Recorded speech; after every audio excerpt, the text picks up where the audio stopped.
Governments on the Senate in which I serve. Article 186 of the Constitution of Kenya and Section 5 of the County Government Act define the roles of the different levels of government, setting up clear boundaries for functions of the two. Additionally, the Intergovernmental Relations Act outlines the frameworks for consultation for effective devolution. The framers of the Constitution, in conceiving these clauses, intended devolution to work and thrive for the people, without deliberate regression that would result in the national government purporting to step in to rescue devolved units. President Ruto, in his speech at the signing, claimed that the same was pursuant to the Urban Areas and Cities Act, a legislation put in place prior to the implementation of devolution.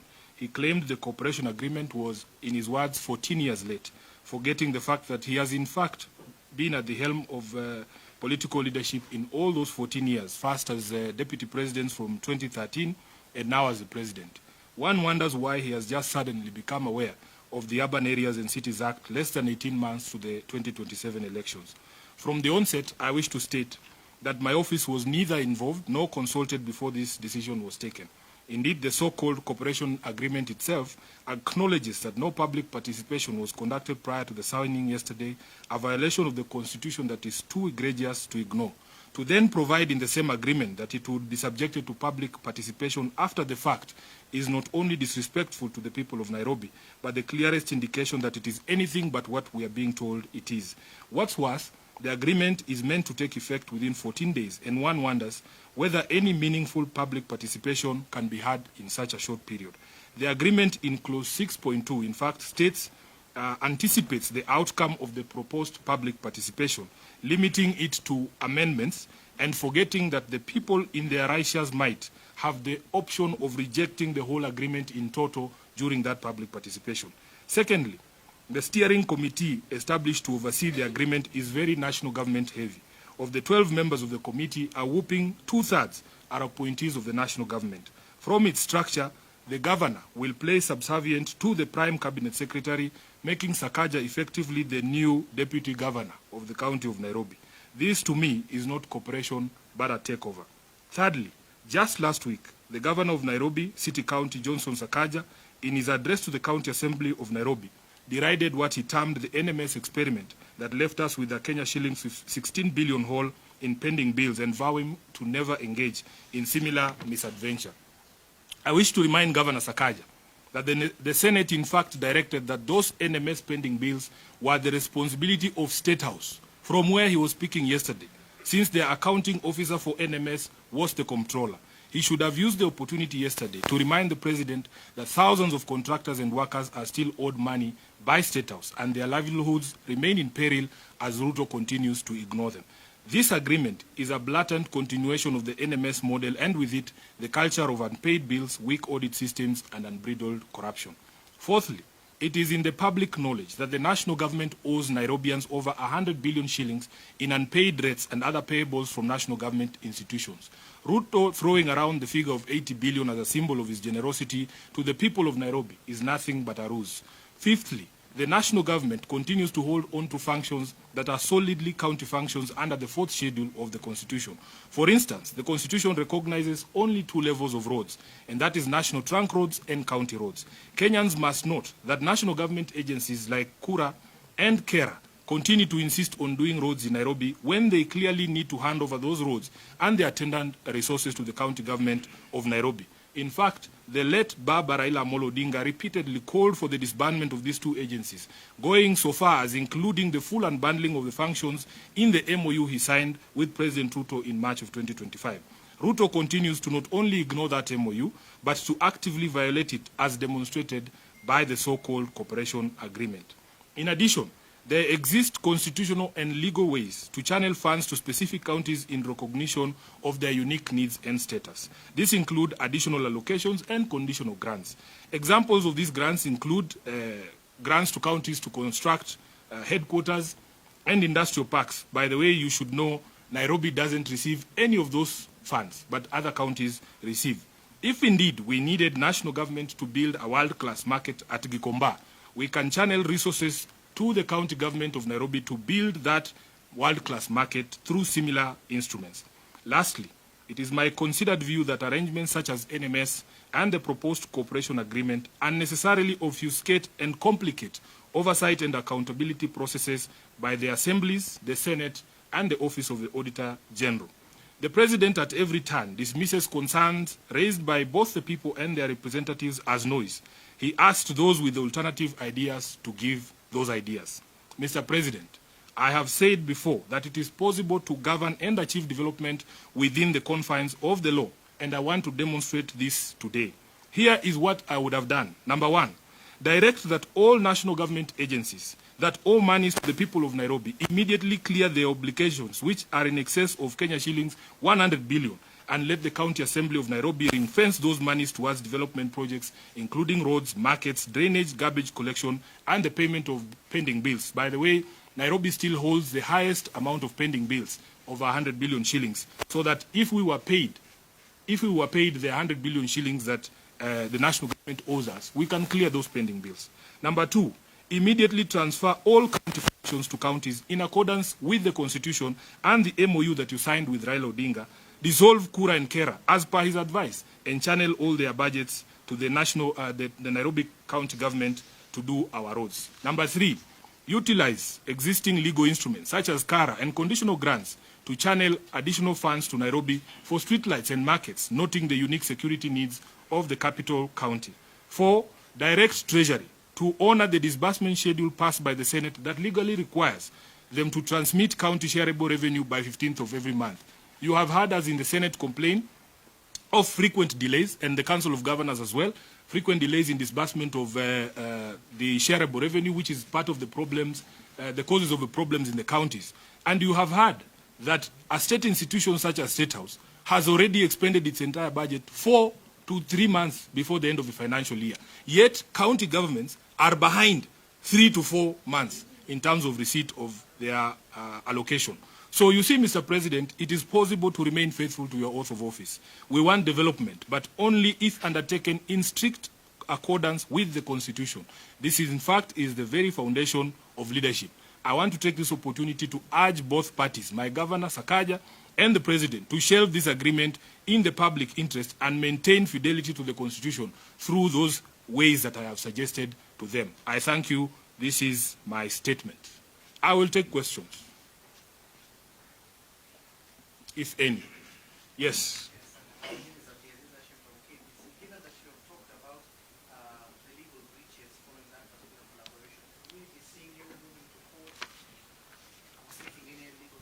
Yes, the agreement is expressed to take effect within 14 days. Now, I have publicly called on them to explore legal and constitutional means to be able to achieve all the things that they wanted to achieve in that agreement. If it is not possible for them to consider this request by the Senate of the People, we will use all available means, legal and otherwise, to be able to enforce adherence to the Constitution, including through our Senate committees. And this matter will find itself in the floor of the Senate very soon, as you will see. Senator, you talked about the audit and oversight.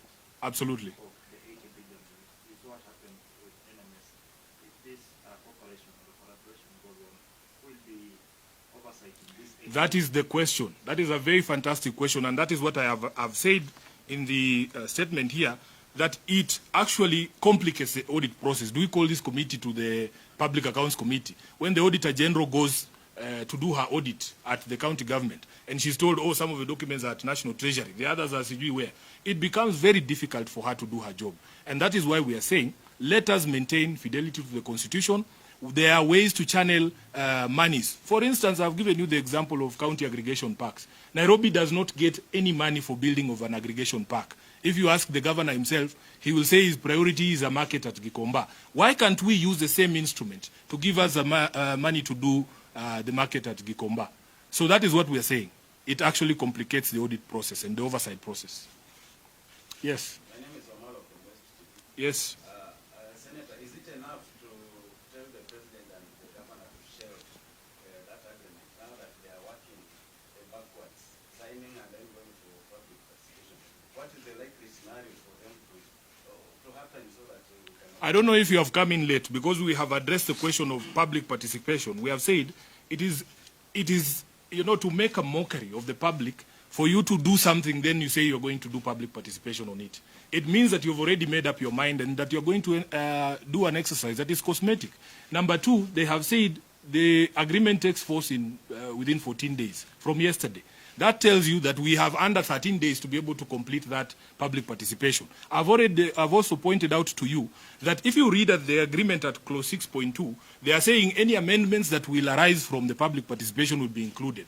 They are not anticipating a scenario where the people of Nairobi say we are rejecting the entire thing, you know. So, and there are other clauses in the document itself that say the parties can enter into supplemental, agreements without the participation of the people. So we are saying, shelve this thing, go through a proper process. There are legal mechanisms for you to channel money if the need of Nairobi, for instance, has been identified as unique, just the way the other counties receive money for unique purposes like building of headquarters and building of county aggregation parks. We can be given a conditional grant to do our street lighting in Nairobi and retain fidelity to the Constitution.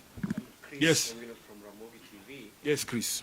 During the signing of that cooperation agreement or cooperation deal between the Nairobi County and the national government, the president and the governor said that Nairobi need to be given special treatment akin to what happens in other cities like London, as opposed to what is happening now when they have been given allocation just like any other county.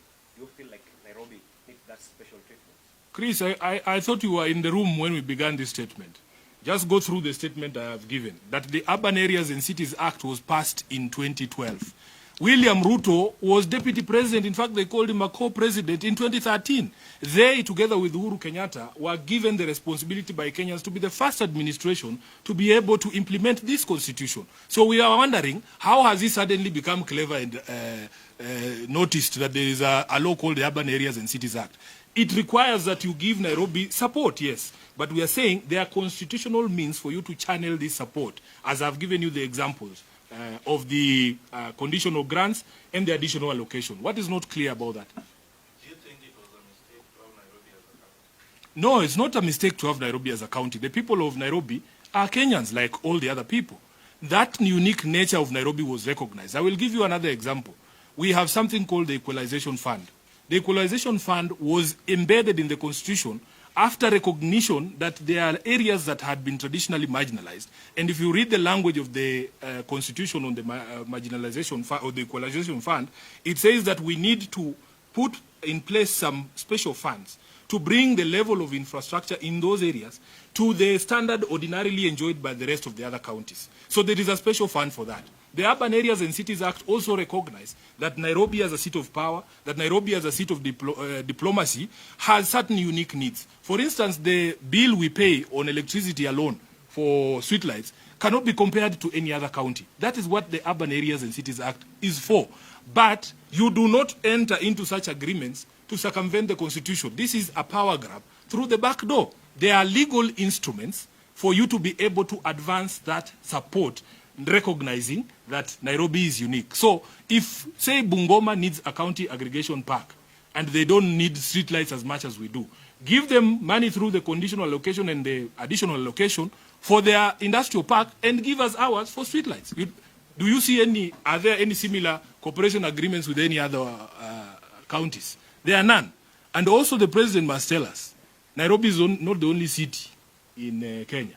There are 3 more other cities there. As recently as last year, we gave a charter to Eldoret. So will there be similar agreements with those other cities? Or what is so special that he has seen here in Nairobi? Yeah, Senator, I'm really up on this stuff. I have one question. I heard the governor yesterday. There are other, but this is not the first operation agreement that is signing with the national government. That they have done an agreement, especially on education. For example, the school feeding program, and another one for bursary issues, bursary and scholarship. I don't know how is it different from this perspective, or even the one for the school feeding according to the set of Yes, you are talking about there was a decision by the Control of Budget that before a level of government undertakes the functions of another level, there has to be an agreement between those 2 levels of government. And for instance, when it came to education, education is stated as a national government function, especially the counties only deal with ECDs. So when you are giving bursaries without a framework that allows you to do that, that is what that agreement relates to. This one is very different. This one is very different because they are not saying that they are going to undertake national government functions or that they are going to undertake county government functions. That's not what they are saying. In fact, they were very clear yesterday that it has nothing to do with transfer of functions. But it is actually transfer of functions hidden as an untransfer of functions. And the legal problems that we have, again, ladies and gentlemen, you have to go through the statement that I have made. An agreement such as was signed yesterday, I am sure those negotiations have been going on for months. The right thing to do would have been to tell the public, the people of Nairobi and the County Assembly and the Senate, that we are anticipating getting into this, agreement, and have people input into those discussions that you're having, and then reach a final document, then you sign. But for them to have been sitting in a corner somewhere hiding, having this conversation, then we're just told there's a signing ceremony tomorrow.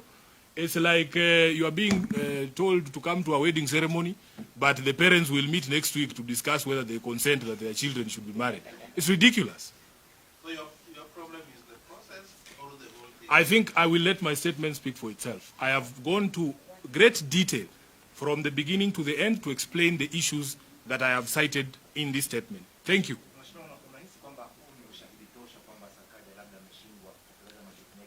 Kwanza hauhitaji ushahidi wote kwa sababu jana rais mwenyewe alisema kwamba kaunti ya Nairobi imefeli katika kazi zake. So muulize rais. Rais ametembea jijini, ameona kuna takataka kila mahali, ameona kuna shida kila mahali, amesema jiji hili linaendeshwa vibaya. Maneno ya rais mwenyewe. Na mlikuweko na yeye huko na State House jana. Sijui mbona ukumuuliza. Nashukuru sana. Wacha tukomee hapo tafadhali.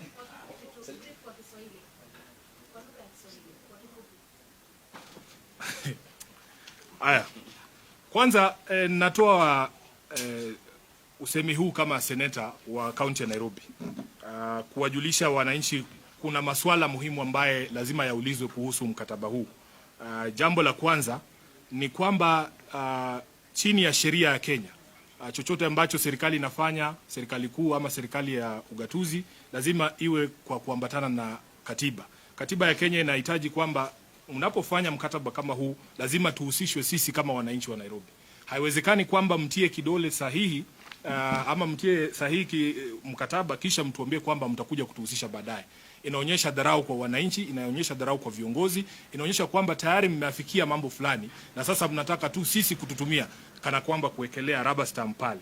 Nataka niwaambie wananchi wa Nairobi kwamba mimi kama seneta wao sikuhusishwa pali popote katika mazungumzo haya. Mara ya kwanza tumesikia kuhusu mazungumzo haya ni wakati ambapo tumeitwa kwa ndoa ya uhalalishaji hapo jana, ya kwamba tuende kushuhudia jambo hili.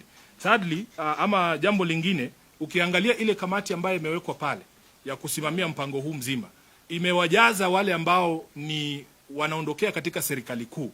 Ukiangalia kwa kamati ya watu 12, utakuta kwamba ni watu wanne peke yao ambao wanawakilisha county government ya Nairobi, na tunaona kwamba hiyo sio cooperation, hiyo ni kama ni takeover.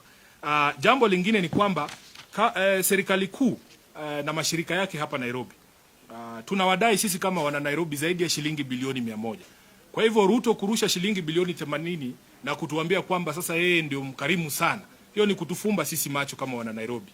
Tunajua kwamba iwapo angetoa zile pesa ambazo mashirika ya kitaifa na serikali yake zinadaiwa na kaunti ya Nairobi, tungeweza kuyafanya mambo ambayo anasema anaenda kuyafanya na zile bilioni 80, na tungebakisha masalio ile ya kutoa shilingi bilioni 20 ya kufanyia mambo mengine. Jambo lingine ni kwamba serikali kuu inaendelea kushikilia kazi ambayo inahitajika ifanywe na counties. Kwa mfano, mambo ya ujenzi wa barabara. Katiba ya Kenya inatambua barabara aina mbili peke yake. Barabara za kitaifa na barabara za county. Kwa hivyo ukiona kuna mashirika ya serikali kuu ambaye yanajiita Kera na Kura ambaye yanasisitiza kwamba wapewe bajeti za kufanya barabara hapa Nairobi, inapeleka kwamba hatujazipa counties functions zote na fedha zote ambazo zinafuatana na hizo counties, na ni baadhi ya zile jambo ambalo baba Raila Amolo Odinga marehemu alikuwa anashikilia sana. Akasema kwamba kazi zote ambazo ni za county pamoja na fedha ambazo zinaambatana na kazi hizo zipewe counties, na iko katika mkataba ule ambayo aliandikishana na Mheshimiwa William Ruto ambaye unaenda kukamilika mapema mwezi ujao. Hiyo ndio tarehe ya mwisho. Ya mwisho kabisa nitakuelezea kwamba kuna njia mbadala za kuweza kuzipa counties fedha kulingana na mahitaji yao speciali. Kwa mfano, kuna counties ambazo zilikuwa hazina makao makuu, headquarters. Ukienda kama Mandera kwa mfano, walipewa pesa wakajenga county headquarters. County ya Nairobi haikupewa hizo pesa kwa sababu sisi tulikuwa na makao makuu ya county. Tukaendelea na hayo.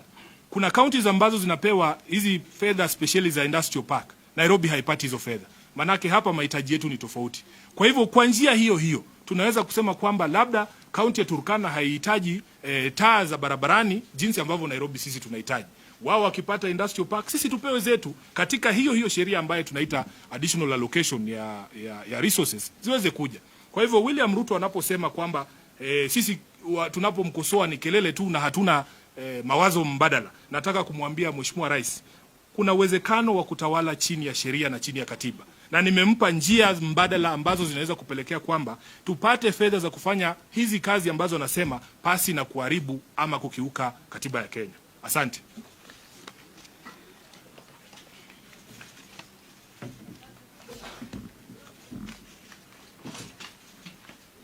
Haya. Kama kawa, nashukuru sana.